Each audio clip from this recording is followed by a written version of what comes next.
because I don't want that on my computer. All right, so we talked about this 15-foot bays between going, let's say, east-west, north-south, 20-foot going back, 20-foot tall plate. So when I open up Revit, they got this weird thing where I can't go straight to conceptual mass. I think it's so weird. It used to be able to say open new conceptual mass, but I got to go back here to say file, new conceptual mass. Yes, I want a mass. Conceptual mass is the area where we're just going to test out all the things coming together. It can be a way station. Okay, it's kind of a place where you can mess around, make sure things work, and you could take that exact opposite object you create in conceptual mass and drop it into the real world.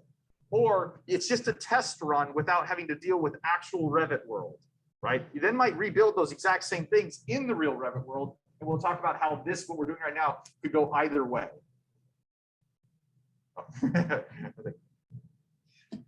So first thing I would do here is just set up some basic, these are locked, but I can grab one, hold control, pull, what do we just say? Let's say 75, we'll do this, 75 feet, grab this, 20 feet, and where'd you go?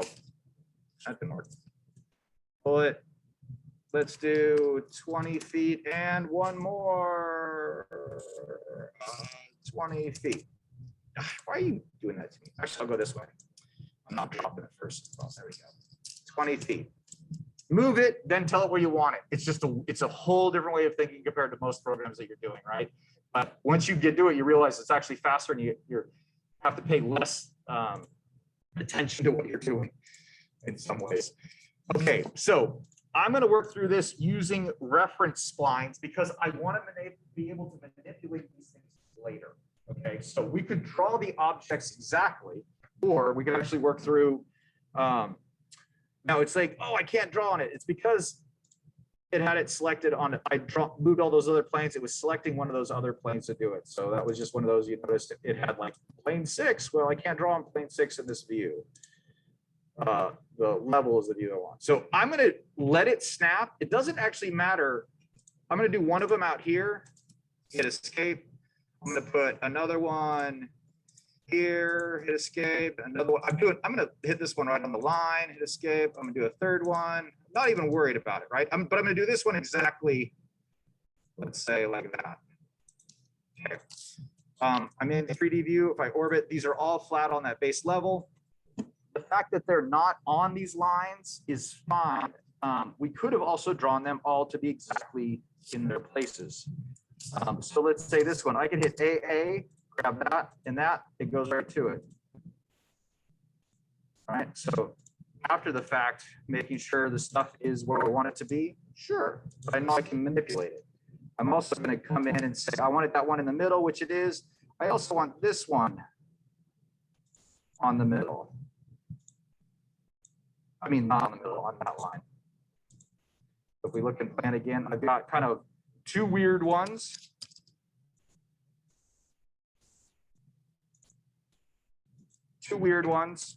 And 3 that are set on this, okay, just for right now, looking at it.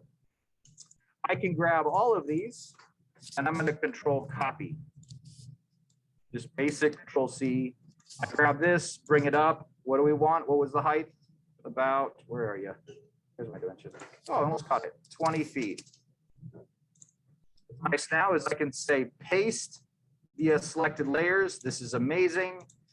When you're doing a high rise, when you're doing stuff like this, this is where you're doing a 50-story building and you want that room, whatever, on these stories and not those stories. This is how you just go super quick. But now I don't need these lines everywhere. If we think about this, I don't need the line here or here or here, right? And I don't need the line there or there. Does that make sense? We're looking, these are all extrusions on this section. So at the bottom, I only needed where the base hits, right? So I'm going to get rid of that, get rid of that, get rid of that. And I don't need the middle point on those. So now I've got, ooh, did I grab the right one? Yeah, I did. Okay. So I got the 3 above, 2 below. Now, again, sweep grab. Let's divide these. We want all of them to stay the same. And we'll just do fixed number. 6 would be, 6 is correct, right? 1, 2, 3. Yeah, 6 bays or 5 lines. Yeah. No, why is that right? No, yeah, because it's counting the end ones. It's weird with the way it's doing fixed number. It counts the end ones. So 1, 2, 3, 4, 5, 6, which is 5 bays, which is what we have here. But I want to make this a parameter just to control it in case I want to come back and change this. Let's say bay number. Now we can change that and they're all changed together, right? A simple thing that we were thinking about. Now, load family. Let's load in our happy-go-lucky pipe. I'm going to double click on it and I'm going to rename as cookie pipe. I have some weird parameters on here. I'm going to put the extension to 0. I'm going to leave the offset at 2 and the diameter at 6. Good place to start. I don't know. Good to go. My little zoom thing. Okay. Okay. Now I can bring this in. Now this is interesting. Right now, we can start dropping these in. So I'm going to go one up here. And I'm kind of like taking some random ones because I want to make sure. Remember we were talking about the other time, sometimes it can mess up and grab the other one. So I'm going to grab that one and this one and this one and that one. I can do this one at a time, or I could actually just go, I'm going to take this one and hit SA. It grabs everything that's similar object. Hit repeat. All right. So the goal of this, now all of a sudden, we could still come back in and do whatever we want with this structural system, right? We can still come back in and AA, lock it, do what we want. Okay.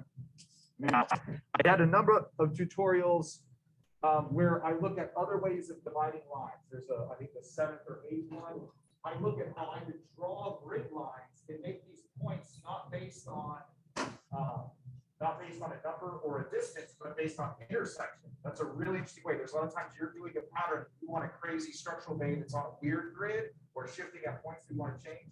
That's a very interesting aspect. So the entire same thing could have been done, but instead of based on spreads, based on a reference line or a reference line, because I want them to be in places that I still control. So just there's that video that does that thing of how you divide the line could be based on number of divisions, distance, or intersection. Okay, and that was kind of a really nice way to deal with this. So we got this kind of basic going down here. There's going to be some structure. Now I tend to just, I'm going to grab that again in SA, HE, and hide them because I kind of want them to go away a little bit. Right? It's always this idea that Revit's always grabbing the next thing that it sees to build. And so now we have structural elements crossing between those points, right? So I'm going to come in, and again, I'm going to do a reference line, but this time I'm doing straight lines because frankly, as a structure, it's a ruled surface. And I know that a ruled surface, 3D snapping, it's all meta, there we go. Sometimes you see it wasn't grabbing it. It was trying to do work plane, but I wanted to grab that node. And it's like, why isn't it grabbing it? Because you're like, hey, we want to grab an object. Pow, grabs it. Grabs it, and the other one goes straight over. So now I have created straight lines that will, again, still react to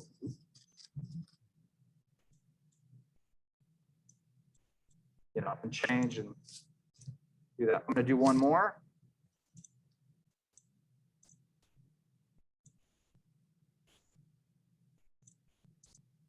Oh, it's fine. Yes, I know. It's fine. Skip. Okay, I got this one.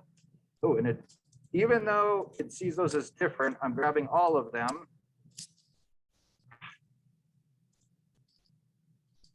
I've been an illustrator, so I'm hitting the wrong. Why am I not? What am I shift? No, control. There we go. I was hitting shift. I can grab all those and say create object. Now I've got some planes. What did we do with planes? We divided surfaces. We can start to make some structure from this. There's lots of ways. Now we know we have a lot of little boxes, but those little boxes are actually hung up on linear elements. This is where we can start to do some different things. I want to kind of tone this down just for my computer and your computer for the moment.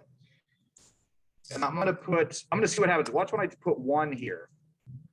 A lot of times, if you don't have, let's say, a repeating element, and you just have some structure going from one way to another, taking that divided surface and just putting 1 on one of the directions instantly makes it a ruled surface in a long way. It's an awesome way to do something, but you can control it a lot this way with the pattern base. But we know we have a subdivided element too. So I'm just going to grab this, and we could actually say distance. What do we think? Let's actually give an estimate. What do we think if these are 1 yard this way? It seems like those are about a yard apart. Would that be a fair estimate? Okay. So we could also say that we know that was about 20 feet and 1, 2, 3, 4, 5, 6. The structural lines happening there. That's in essence the big meaty thing. I'm going to simplify and just say divide it by that amount right now. So let's say area. Let's actually not, we could do distance, but I'm going to go back to number and say 7 and 7. No, let's do distance. Let's try it. Let's just do distance and say 3 feet, distance 3 feet.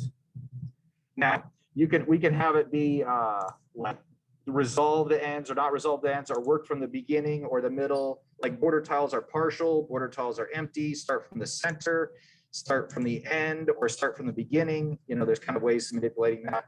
Is it a fixed distance or maximum spacing, minimum spacing? Those are all kind of useful ways of manipulating. Oops, didn't mean to do that. We're going to leave it like this for now. We'll just have to resolve some edges.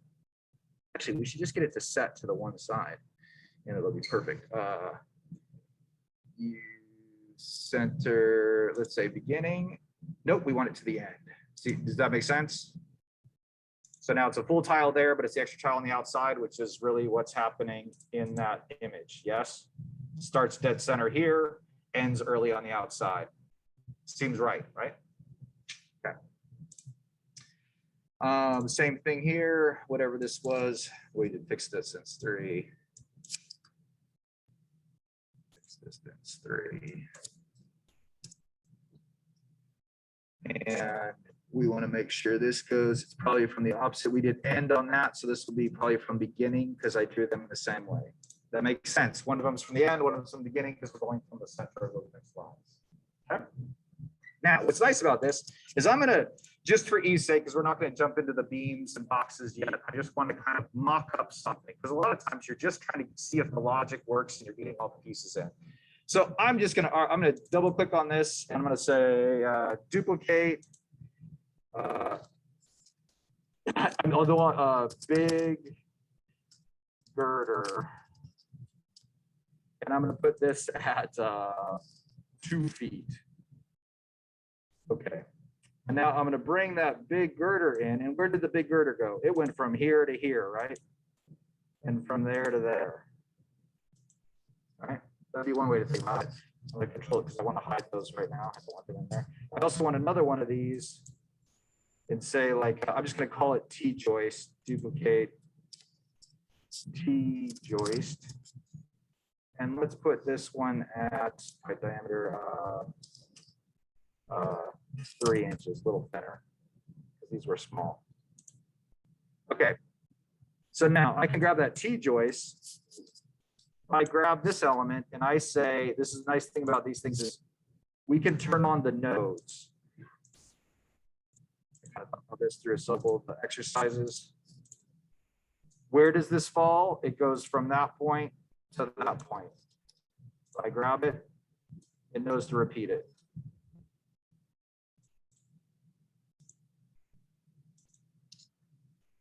Even though there's more nodes there, it understands I'm going from that edge to the other edge. Even though there's all those other nodes and all those other fields there, it gets it, right? It's reading into the situation. So let's say you have those there. Let's say, I think that big girder was a bit too big. Let me tone that down a little bit. Let's say I have 1 foot is fine.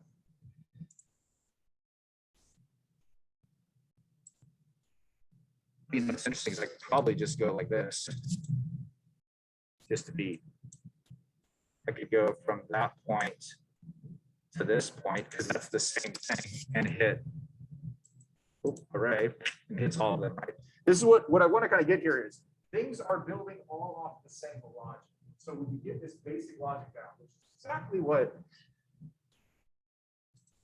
this drawing is showing, there's this basic logic of how things are connected that is overriding all of the elements. And when you can see that, it's sketched that, you realize that both Grasshopper and what we're doing here is we're just first controlling the logic and then dropping stuff on to pay attention. And once you get that, it's amazing how much you can manipulate and change things, right? So let's say I get there, but we still don't have those blocks, right? So this is what we're going to spend a little bit of time on, is making the actual shells that are in there. So I can still say reset, hide reset, get those columns back. Everything's going to the same spot. I can still come in here and say, this is what we're going to have some fun with later. It's not that one. You are who I want. Where? Right? And everything's still going to change with it. The logic is still holding. This is why we're doing this. Okay? The difference between this program and any other program is, well, in if you're fluid in Grasshopper, we're doing the same thing. That's really what it is. We're setting up the logic and we're live seeing it instead of baking it each time. But it's fundamentally the exact same thought process. So we have that. Now we want to make, I've left this as a pattern-based element. Okay, so because that's a divided surface, pattern-based, we're going to say file new family. Has anybody, you guys have you guys corrected your file structure, or do you still go to US English? So I tell you, all you have to do is when you hit load family or any of those, if you grab that, you can find exactly where it's at. And you can just go to that file thing, delete everything you don't want to deal with, and just have it go to the thing you want. So like I hit load family, and it goes right to my components because I made that the file structure. It's just going into the, and you can find it by saying, well, where is it? It's in Autodesk, Revit 2020, libraries, English Imperial. So you can build that structure somehow, save you hours of your life. Family, generic, because I can hit G and it just goes right to these because I'm already in this file folder, pattern-based. Now, I do a lot of stuff with this, understanding that it's more than just this silly square, right? This little world, if we grab, I just want you to, if we touch this object, I can change it to lots of different patterns to work from, right? So just by grabbing the field, I can change it to something else, right?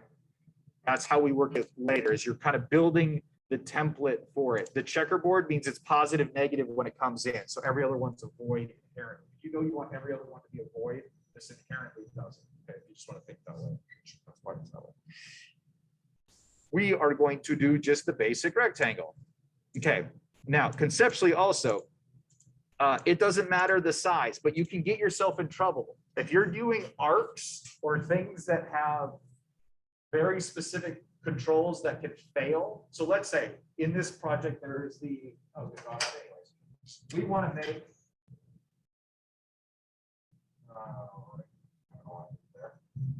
we want to make a box, right? But there is this arch that's happening. Okay. We're gonna do one without the arch, and I'll challenge you. I'll show you how I did it, but you have to, I'm not gonna show you how I did it. I'm gonna show you it, I'm gonna show you how I did it. What's interesting here is there's a lot of ways that you would build this. If you change the size too much and you're not also controlling the radius correctly, this radius might go outside of that. Or if this goes to, you know what I mean? Or the radius might blow out an edge. And Revit, as soon as that happens, says it failed because it's no longer a real object. That's the difference between Grasshopper and this. As soon as it doesn't work, it goes, ah. Okay, so sometimes there's control points within that that you might not be aware that you changed. So to minimize that screw up, I just tend to grab this at the beginning. And although the scale doesn't matter because it changes it for the pattern, if you look over here, it's starting with it at 10 feet by 10 feet. I know we're going to be at 3 by 3 or close to that, right? So I'm just going to start by writing 3 feet and 3 feet here. And in essence, it just changes that down. Okay, that way I know when I'm kind of sculpting and doing stuff in this and looking at dimensions, I'm in the ballpark. It's much less likely to fail when I bring it in. Okay? Now, I'm going to start by doing kind of exactly what we've done in some of them. I'm going to take a point, SW, grab that one, drop it, SW, grab that one, drop it, SW, that one, drop it, SW, that one, drop it. Can anybody watch the tutorials? Why am I putting it on each one of those points and not just one of them?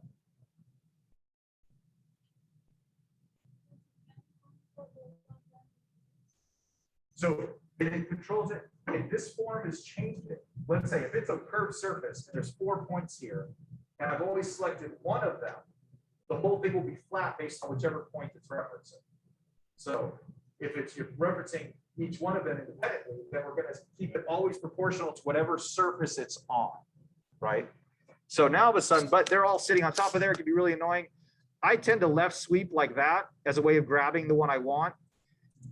You can also grab the whole thing, hit filter, and I just want the reference points. Another way to grab everything, okay? So we want it an offset, and I want to control that offset, and I'm going to name it, what do we call this? Let's say, block, I'm just going to go block depth, okay? You could just say, if you want to block depth, you can block the, I mean, you can write whatever you want in here. You just got to remember it and see it later, right? Okay. Okay, you're like, oh my God, it didn't move. Well, because we didn't set a dimension to that yet, right? I come in here, block depth, and I go, let's say 2 feet just to start. Okay, it all moved up 2 feet, right? Now, we're going to control something. Actually, we're just going to do a simple thing just so that this is where I want all of you to see how to make just a perfect wedge, because theoretically, that's the structural integrity that we're talking about, which is why I want that. I'll again show you the one that I got to work with the curve, but I also did probably 6 of them that didn't work with the curve, but kept failing at different points, so it took a while. So to do this, we're actually just extruding 2 elements, but we want some control to it. So just as we set a parameter for that block depth, I'm also going to say, okay, I want, make sure 3D snapping is on if you haven't drawn anything yet. I'm going to have an element going up, over, I want these reference lines. Here, up, over, and down. I'm going to do the same thing over here, here. Actually, we'll wait visually. And now I want a point here, here, here, and here. This will make sense in a minute. When we did the pipe, remember when we grab it, we can see which direction it's at. If all the little stuff is the wrong size, you can change the scale and it changes where stuff exists in the world. See what I mean? Like it's what scale it'd be looking at, so it changes those little controls if you can't find something. I have found those of you with like really nice Mac screens, like a 4K screen, sometimes even these little buttons are so small you can barely touch them. Revit wasn't built for 4K. It's really too bad. Like, so I've actually had some students like drop down the 4K resolution when you work on Revit because you actually can't get some of the buttons. It's just they didn't work that way. I'm going to make everything go from the top. So the same thing of switching that is I'm just making sure it's going from the end that I want. So they're all going from the short end. This will make sense in a minute. So that was going from this end, that's going from that end. Now I'm going to sweep and grab all of these, holding shift. So I'm grabbing all of them. Now it's all different. I'm going to say a segment length, and I want to control it and say minimum thickness. Okay, now it justifies them all together because it knows they all have to be the same, but it's just some probably arbitrary distance, probably the thinnest one. So I want to do that to, let's say, 4 inches for concrete. So now watch what I have here. So what I've done is set the logic for how we're putting this together. So I got a minimum thickness there. I'm also going to drop a midpoint on this. It automatically snaps to, oops, that didn't. You can see it hit midpoint, which is that little triangle. It'll stay at midpoint when you do that. And then I'm going to go reference line. And I'm just going to go from there to there to there. Now we can check this really quick. Everybody always talks about flexing. So here's 1 foot and let's say 6 inches.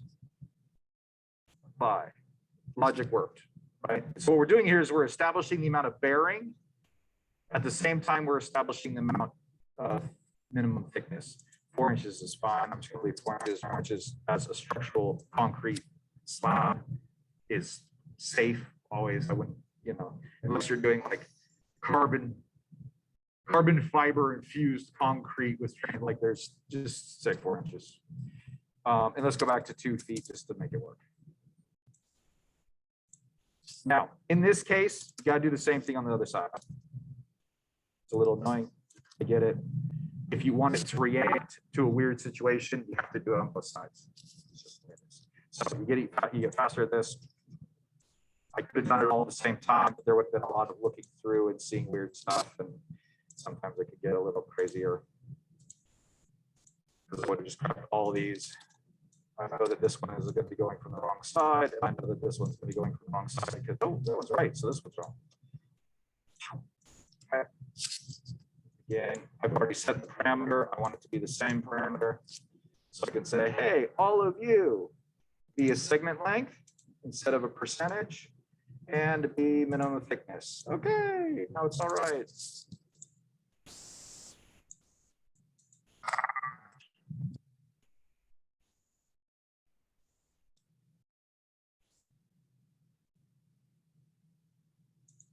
If you don't get it, so now I'm going to show you something. I actually want the little leg here.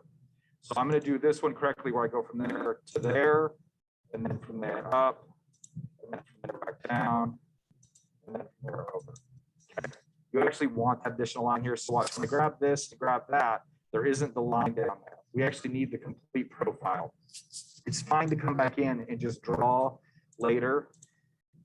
It will recognize. And if it doesn't, you just tab in and grab the other one. So watch, you know, I grab this, it grabbed both of those already. It understood that. Hold control, grab that. Hold control, grab that, and create form. Got a block. Make sure it flexes. Make sure it flexes. 3 feet. 1 foot. Okay. Now this is where you could set, we didn't set parameters to control it from screwing up. If we put minimum thickness at 2 feet, it cancels, right? Because the idea is now all of a sudden that object's folding on itself. Now, there's ways that if you get, this is the difference of what we're doing is the stuff, okay, let's be real. What we're doing is the stuff that they hire an IT guy to do, or woman to do, an IT person to do in an office. Create generic stuff that then the rest of the office uses. And that's what they're really good at, is writing if-then statements and core elements. They're usually not doing design elements. They're just generating the stuff, right? That's because you understand, like Revit, like architects use, for Revit, for Autodesk, architects are like this big of their industry, right? Engineering is that big of an industry. So the idea that, but if you can control this just enough or know where there might be errors, if I was an IT person doing this for an office, we'd be writing statements in there to make sure it never went to where it failed, right? And we could write that into there. We could write it into the parameter to make sure it never went over halfway, like always less than, but no greater than, right? So just, you can take that with a grain of salt. If you're good at writing those statements, I'm not. I work it out when I really have to. But I just want you to think of that. I know it's going to fail if I set that value more than half, because those lines are crossing over each other, right? Does that make sense? So I'm going to set it back to the size that's approximately right. Depth 2 feet. This 4 inches. I would name it. I'm going to load it into the project because I don't care. I'm going to grab this one. And there's my baby.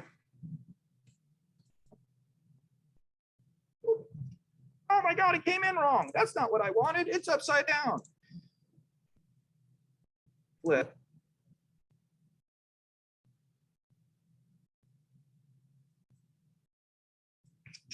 Oh my God, that's not what I wanted. It's rotated the wrong way.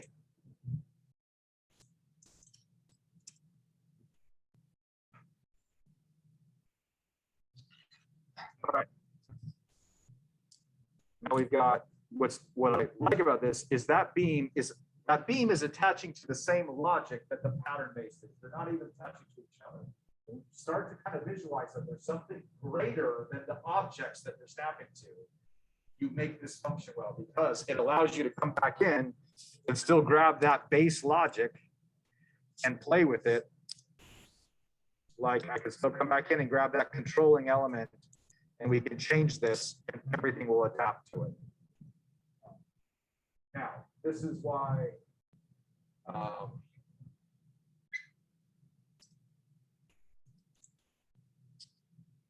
there is, I could just say, it's important to do this. I can show you, hey, look how this allows you to change your design as you're working on it. There were several years where I said, model this in SketchUp, model this in Rhino, or use Revit, and I'll show you Revit to do it. And every year, the people that did SketchUp and the people that did Rhino, no matter how good they were at them, when you go to do another version, it just killed them, because you had to spend the equal amount of time to remodel a whole new complex version. And you know what, you got to understand the benefit that this does for you. So, so this is why I say use Revit.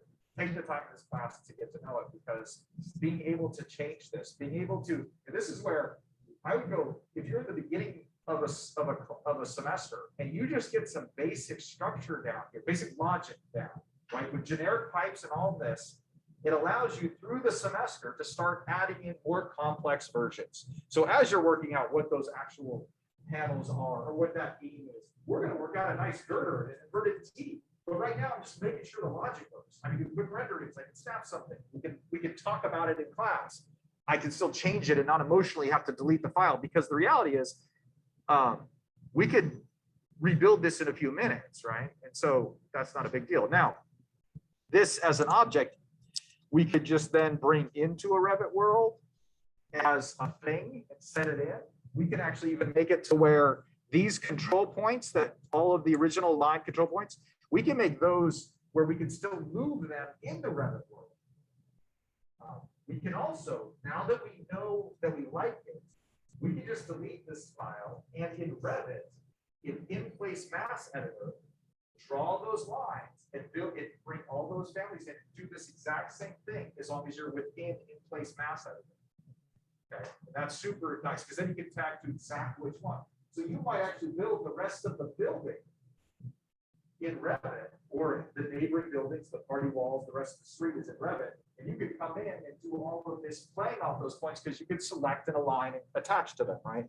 So this, so I just want that logic kind of coming through. Now,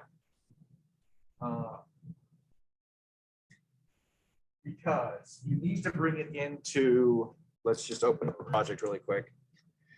We're going to go through all the other components, talk about structural. New project, you should go away. I have my own templates. You'll start to work on your own templates, but it should just be, where's my templates? There we go.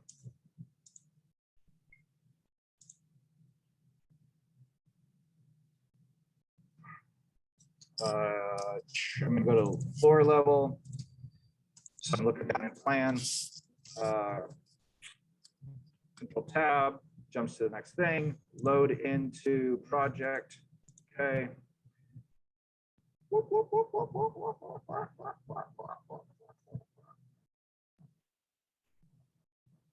I know, that's why I went to the plan view. It should be under mass.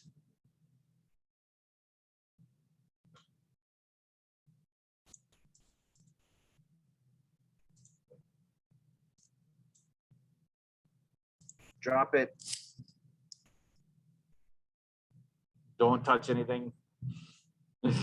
Escape, because it wants to drop it again. You gotta be careful. You don't do the escape. You're gonna like start killing your computer. PD.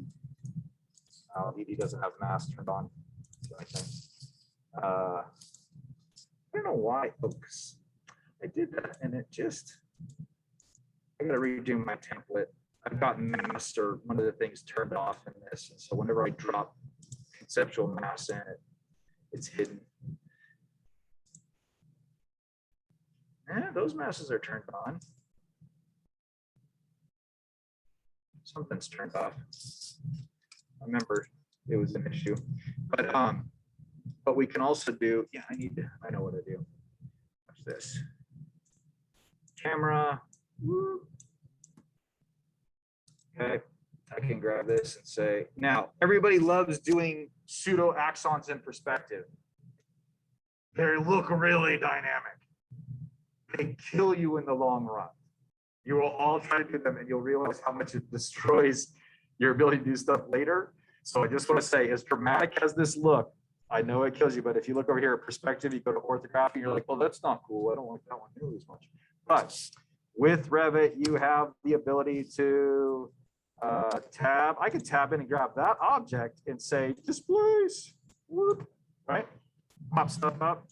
What's nice is that little tool right there is not moving the object. It's only moving the object in this view as a perception. It didn't actually move. In Rhino, you're having to move the object or copy it. This is very different. You can move it in all directions. You could tab in. And so this is actually a grouped thing, but I can still tab in, grab something, displace, pull it out.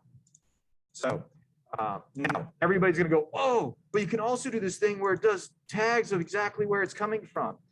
Do not do this in Revit.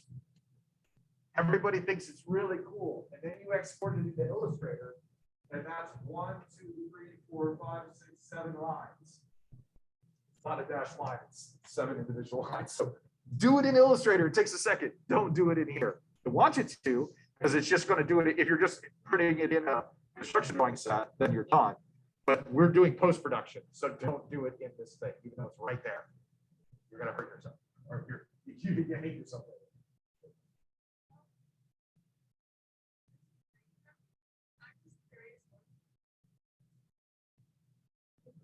I'm only allowed to teach this class now.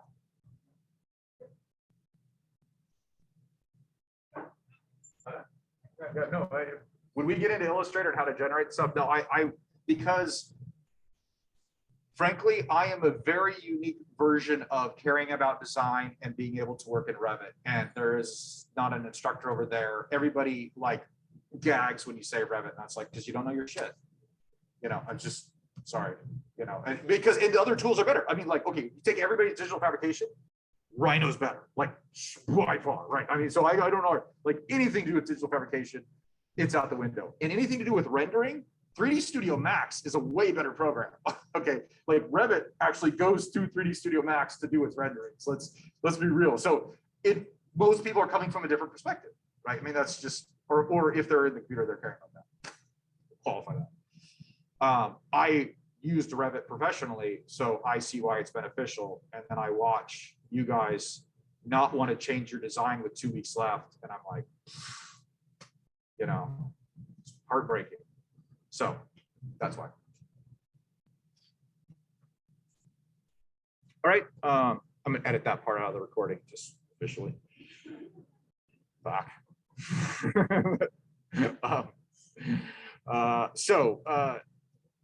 We will do days like this. Not every day will be like this, but the whole goal is that we'll kind of walk through. It is a tutorial, but it is kind of walking through how you discover the logic. So I hope it stays a balance of that. That is kind of the goal. So please, if I seem like I'm just fixating too much on the tool at that moment, like make sure that we're usually tackling some structural element and doing a bit of diagram. Okay, and that is part of the goal, is really getting you comfortable with trying to figure it out. Okay. Good. We're in for today.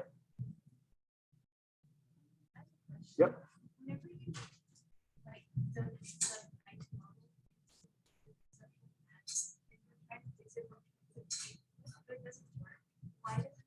that was that. Sometimes, and this is really frustrating, there's two things that can be happening. If you're trying to place a pipe, and this happens all the time, if you bring that pipe in and you haven't selected 3D, if it's on work plane, it might not grab those points. And so you'll see like, it's trying to think through what you want to grab.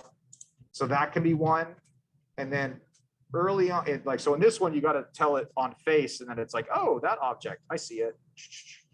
The other thing is, because if it's on work plane, it's trying to put it on the ground or whatever reference, you know, whatever thing that you're got selected, right?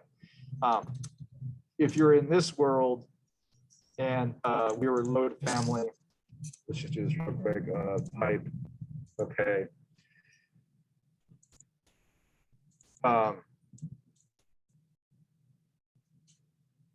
Yeah, so again, you still have to do that one. In the real, in a generic model adaptive, you have to be making sure 3D is snapped. So looking in orbit for it, because like right now it doesn't want to touch on any of this. I do workplace, I can grab those. Yeah. Yep. Renaming it's important, because what you'll find is you'll bring that pipe into 4 different families, and if you didn't rename them when they all come together, then it's like which one am I supposed to? Because I'm gonna file manage it, make them all the same, right? So if you subname each one of them differently, yeah, they all come in as my PMD 2-point pipe, but there'll be 6 different types of it, right? Because I just say like truss cable, truss pipe, you know, blah blah blah blah. Just quickly naming each one of them, it works. That ducky pipe, you know, it's just like nothing else is going to be called ducky pipe. It just comes in. All right.